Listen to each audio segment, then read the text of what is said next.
maji ni mawe kama sehemu ya kuimarisha utendakazi wa mafundi na kutoa huduma bora kwa wateja wao.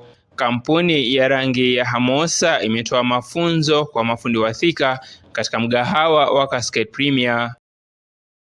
Kwa majina naitwa David Ngesa Owoko. Mimi ni painter na painting nimeifanya sijakaa sana. Nimeifanya for 8 years. Na kulingana na experience nimekuwa nayo na rangi zingine na mafunzo pia nimekuwa nayo na hizo rangi zingine, nikikompare na Hamosa, na Hamosa wako juu sana.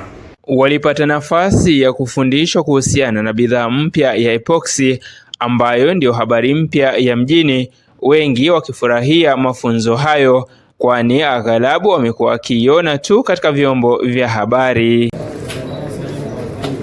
So hiyo ambao unaona ni kama inatoa pattern, hiyo itapotea because the product inajisave level. Sasa leo tulichokuwa nimepewa overall, nimepewa mafunzo ya maana sana. Tunaona saa hii mambo ya epoxy hii ndio sasa inakula.